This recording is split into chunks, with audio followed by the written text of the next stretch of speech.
Up next, a woman shamefully admits that her mother, in fact, was a welfare queen. This, ladies and gentlemen, is my embarrassing confession. I grew up with a mother who was a welfare queen, and I've lived in more trailer parks than I can possibly count. Seriously. I had a very horrible childhood, very Charles Dickens childhood. And I was in foster care for 4 years. So we're going to talk about the SNAP benefits because guess what? Your friend here, Naomi, I am the one here to tell you that I know exactly what it's like to be on welfare, to be a child on welfare, to have a mother who is a welfare queen. Back when my mother was alive and we were living that life, she would give me and my sister food stamps. And they came in, actual paper bills back in those days. And we would have to Monopoly take those money down to like a little store and buy something cheap so that they would have to pay us back in change. Then we would take the change to her. She would collect the change. She would give us other food stamps, and we would continue doing that until she had enough of the change money to purchase what was really important to her, which was marijuana and alcohol. So foster care 4 years, and I can say foster care was a lot better than living with my mother. Wow.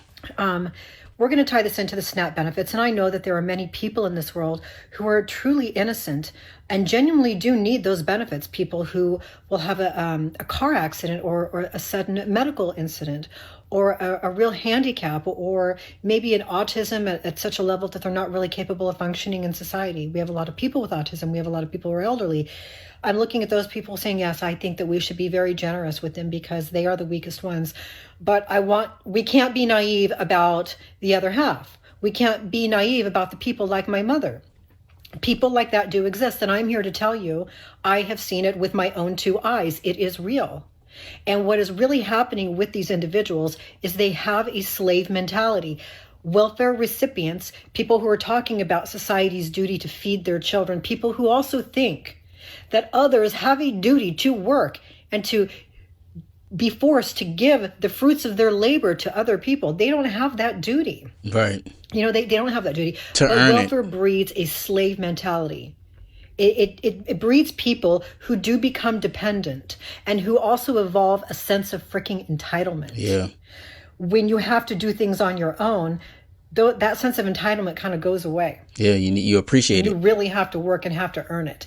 They think that they're entitled to it, and they don't have a growth mentality. This might be the actual best thing that could have happened for that particular group of people, because consider this. The average body weight of an individual who works is about 160 pounds, talking about a female here. The average body weight of a female who is on SNAP benefits is 210 pounds. Wow. So maybe the good thing here is that if they're so worried about freaking food, they're going to start digesting their own body fat, and maybe that experience might be enough to tell them that they need to get a goddamn job to pay for themselves and their kids. Yeah.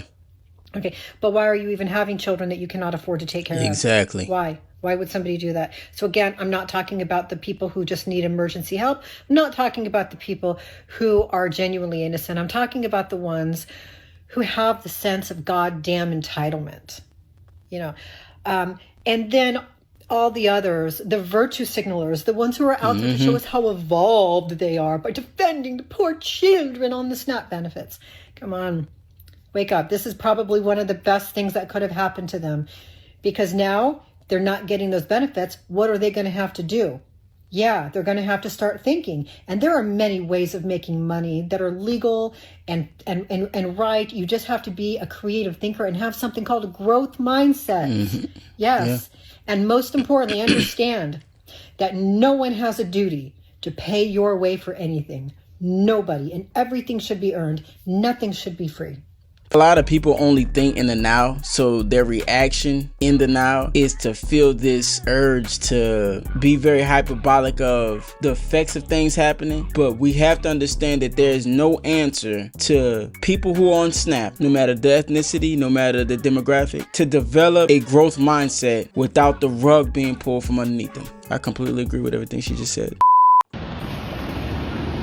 Yesterday, I was called a welfare queen. Yes, one of the MAGA folks, I guess I made them mad, said in their comments that I'm a welfare queen, which is a disgusting trope against black women and black people, period. Black people are on welfare. Not that we're working or have been hardworking. We must be receiving handouts and benefits from the government, which prompted me to think, who is receiving benefits from the government? Oh, God. And don't make me do it. The biggest welfare queen, it seems, are the defense contractors and Israel.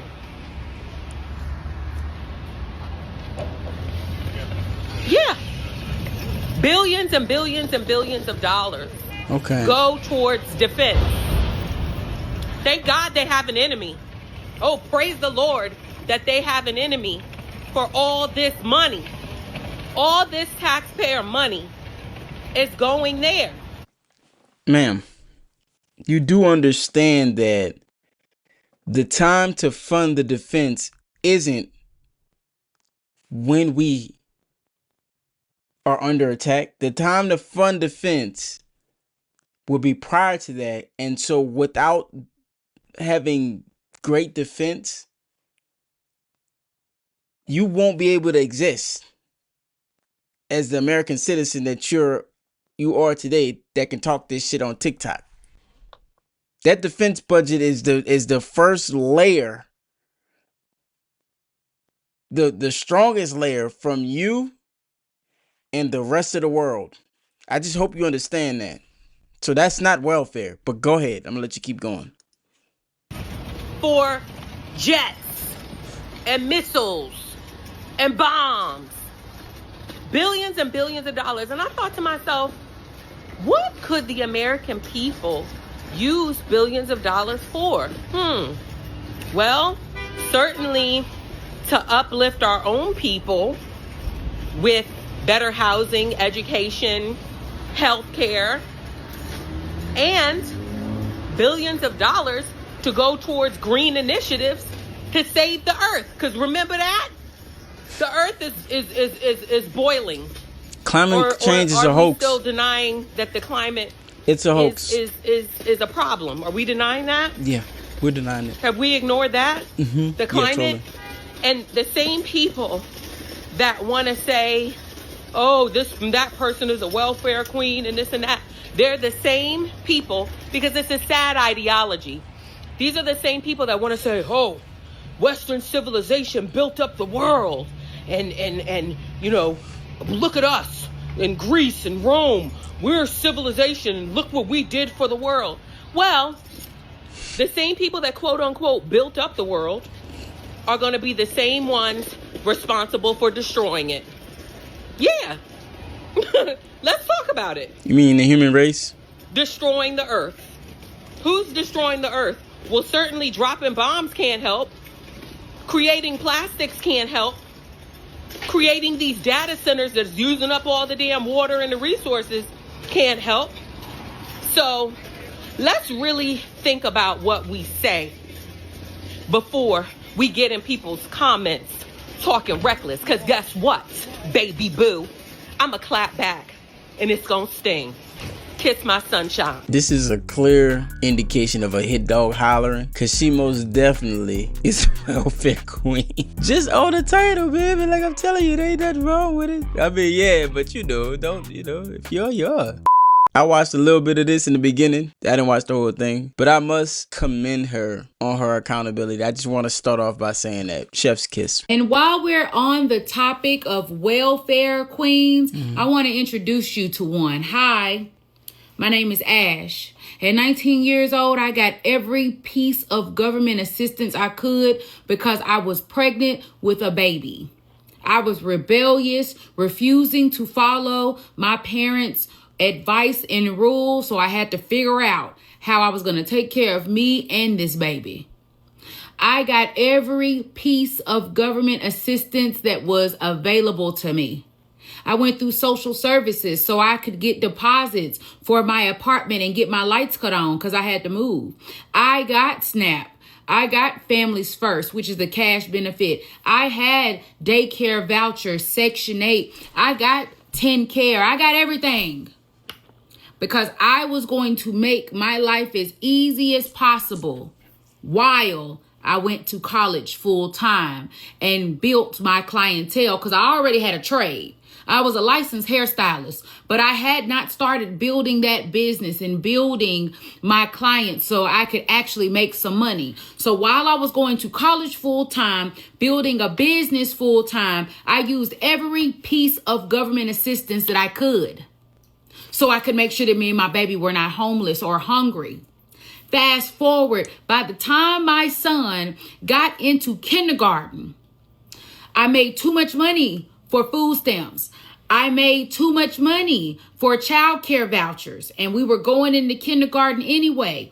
By the time my son hit about 7, Section 8 was paying maybe $300 of my $900 rent.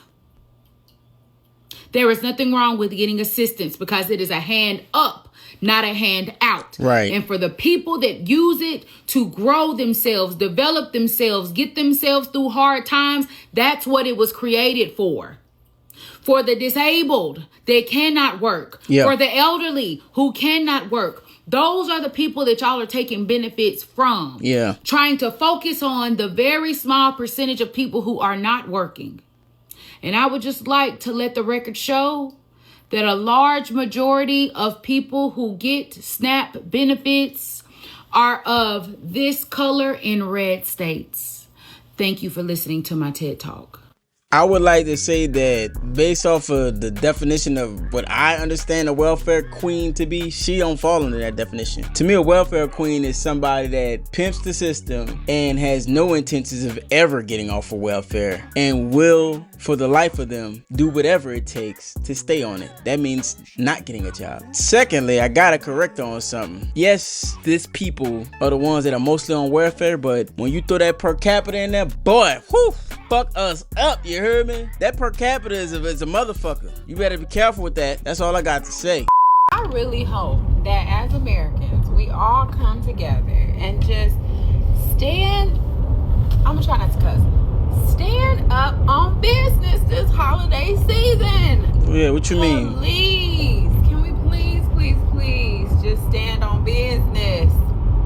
They are laughing at us. These corporations are laughing. And we are going to help them laugh all the way to the bank. What are you talking about? Come on, y'all. I done already seen people talking about Christmas decorations. They already talking about putting up their tree. Like, come on. We are the generation of parents where we got McDonald's money. We got it. We are also the generation that kids get stuff all year round. Don't wait till Christmas, please, y'all. We have to stand up together. Please, they already mocking us with this whole Mariah Carey ad. Please, we are the generation that rewards for report cards. We are the generation that rewards for participation. Come on, y'all. We gotta stand the hell up. Now, if you absolutely must partake in the Christmas spirit, do for others. Donate clothes, make meals, pay a bill for somebody, pay somebody's rent, do something along those lines. But please, y'all, we don't need no more PlayStations, TVs. We don't need to participate in no more Black Fridays. None of the above. We gotta stand together. Come on. I'm not buying nothing. I ain't bought nothing from Amazon in about a month, maybe 2. Come on, y'all. Come on.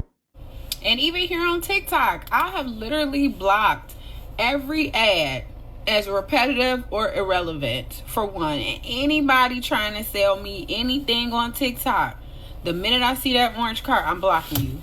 I block you. I'm not gonna let the devil win. I'm not gonna let him win. I'm not buying nothing. I'm only buying groceries at this point, and absolute necessities. No, absolutely not. My algorithm don't even know what to do with me no more. It's sitting up here trying to sell me damn lawn equipment. No. So what you talking? She talking about like what, a boycott or something? You want to know what I think? I think that she going broke and she can't afford to buy no more shit, and so now she trying to turn it into this whole political like, oh yeah, we all gonna stand together and not buy anything. But I will say I do agree with her about not celebrating these holidays, biblically speaking. You know, I don't celebrate any of these holidays. I don't even really recognize them. You know what I'm saying? So, or birthdays for that matter. You ever notice that when someone talks about welfare or a welfare queen, the picture that pops up in their head is a black woman with a bunch of kids? Yeah. Yeah, that image didn't just pop up out of nowhere. It was engineered. Oh, was Back it? in the 1970s. Before she gets started, you remember that thing I was talking about earlier, per capita? Let's ask guy in the chair, man, because these stereotypes, they don't just come from anywhere. We're gonna break it down real quick. Hey, guy in the chair, you there? I'm here. Just let me know what you need. Okay, as far as Snap is concerned, how many white women compared to black women are on Snap? So in simple terms, about 35% of Snap participants are white women and about 26% are black women. So there are actually more white women on Snap by percentage. Okay, now let's do that per capita. First, before we do it per capita, can you define what per capita means for the people? Absolutely. Per capita just means per person or per head. It's a way to measure something by dividing it by the total population. So when we say per capita, we're looking at how something compares to the number of people in that group. So give me the number per capita. How many black people are on Snap per capita compared to white people? Absolutely. So when you adjust for population, it comes out that black Americans are about roughly 2 to 3 times more likely to be on Snap per capita than white Americans. So that's the per capita comparison. The reason why I needed to make that clear is because if you see a person that's black, they are more likely to be on Snap than if you see a person that's white. That's why black people have the face of Snap. But I'm gonna let her continue what she had to say. Ronald Reagan, in all his glory, built his whole campaign on a lie. Sound familiar? He told stories about a so-called welfare queen in Chicago. He said she drove a Cadillac, had 80 names, and was scamming the government out of thousands. This is one particular woman. That woman did exist, but not like he told it. Instead of dealing with her as one case, Reagan used that image to paint all poor black women as lazy, greedy, and criminal. It was a political strategy. He knew exactly what he was doing. By making black people the face of welfare, they got white working class voters to turn their anger away from billionaires and toward their own neighbors. Does this sound familiar? Meanwhile, the truth never changed. White Americans have always been the largest group receiving government assistance. But because of that lie... Is it because they're the largest group? You know, could it be because they're the largest group? It would be very telling if they were the largest group but the least of something. You know? White folks started voting against their own interests, baby, fighting to destroy the same programs they benefit from. That's the trick of America. Make you believe your struggle is someone else's fault, so you never question who's really holding the power. And baby, it ain't poor black folks. The welfare queen, she wasn't real, but the damage she caused, that was the point. Divide, distract, and keep the poor fighting while the rich cash in. That's the real hustle. So black people, drink your water, stay rooted, real, and knowledgeable, and mind your black business. Happy Black History 365. And I'll see you next time. I know that they're trying to help by uplifting black people, but you have to stop doing it on a lie. You have to build it based off of merit of what we're actually accomplishing, because outside of that, all it does is harm us. We all know welfare queens that's around right now that's selling their food stamps in the hood. We know how it get down, and they be buying their hair and their nails with it. We know what's up. We're not sitting around here trying to pretend like it don't exist, but they get on here and they say this shit and they think that they're helping, and they're not. Black women are 2 to 3 times more likely to be on food stamps than white women. You can't use raw data because then you would have to account for the fact that black people make up like 13% of the population and white people are like 60 or something. It's something astronomical. I forgot. So many types of people. that get food stamps. There are veterans that are permanently disabled. There are disabled people, of course. There are people who take care of disabled people who cannot work because their job is to take care of those disabled people. Sure. There are college students. There are people who just recently were fired or quit. But what you're thinking about is a young black girl with pink or blue hair with 5 or 6 baby daddies. And she just fucking all over the place. Not working because she don't want to work. She just want to fuck. The real welfare queen in America is a white meth head woman with blonde hair that smokes crack on the weekend because she's quitting meth. She has 17 babies, 37 baby daddies. She lives in a trailer.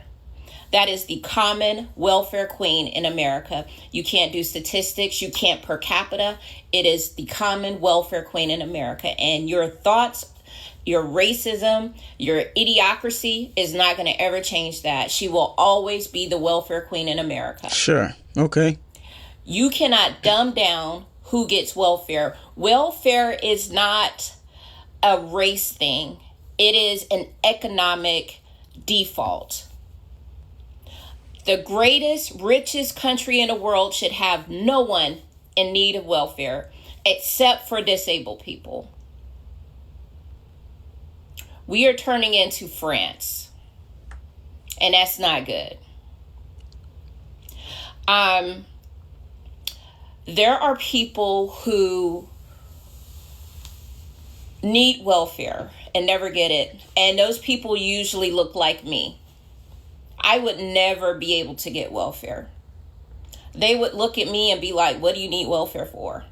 And even if I didn't have the money I have, I would still not be eligible for welfare. They would find a reason to not give black and brown women welfare. Something, you're not eligible. You're denied. Statistic that. Per capita that. I will. Okay. You just said that black women are more likely not to get welfare when they're on welfare 2 to 3 times more than white women. That means that if you look at a black woman and you look at a white woman, 2 to 3 times more than likely that black woman is on welfare. And so that speaks to the issue in the community where when you per capita it, because I know you fucking hate that word. That's the only thing that word fucks you up. I know. You realize that there's an issue here and we happen to be more dependent on it than white women are. It's me when I found out these welfare queens get everything fucking subsidized. Because what the fuck do you mean you get tax breaks for employing people, but you can employ those people below the poverty line so that they have to be supplemented by the government instead of you? And then with that same food, you get subsidized for buying the food. You get subsidized for losses from the food, the cost of operating that food business. And then your same employees have to use their government subsidies to buy from you after you underpaid them? What kind of fucking welfare is this? And people can't get food stamps? This is crazy. I don't think that they really understand what it takes to run a business and then to employ people and then have insurance for those people that they're employing. Like, there is a stark difference between someone who's stimulating the economy by creating jobs, no matter what you want to say about the pay, because what they're paying is obviously what you're worth. Otherwise, if their pay rate was low enough, then no one would come and fill those jobs because they wouldn't find it worthy. So they have to have their pay rate at what market rate goes for. And then comparing that to someone who is just collecting checks. And I'm not saying that they may not work or be disabled, but I'm saying that they're not doing anything to earn those checks. They're just taking more than they're giving, which is a fact of the matter. The ability to divorce reality is a skill. So sick of y'all calling me Shaniqua and the welfare queen and all you that. look like one, I ain't gonna lie. Now it's because of that hair. At that. Let me tell you something. I wish I was on damn welfare. You know how high my mortgage is, how high the taxes is, homeowners insurance. Do you know every time I go in the grocery store and swipe my Navy Federal card, a little piece of me dies on the inside? Yeah. Please. I wish I had some government assistance. You be looking like it. I'm like, don't even fucking front. You look like it. The hair does it, you know what I'm saying? But at least you winning. I love to hear that you winning. More than likely, you know how it is. Like, it sucks, but shit, it is what it is. Everybody shut the fuck up. Hey, shut the fuck up. Let me tell you something right now. If you made it this far, check out the video we just did where a trad wife with 6 kids is on food stamps. And she blames the conservative Christian church.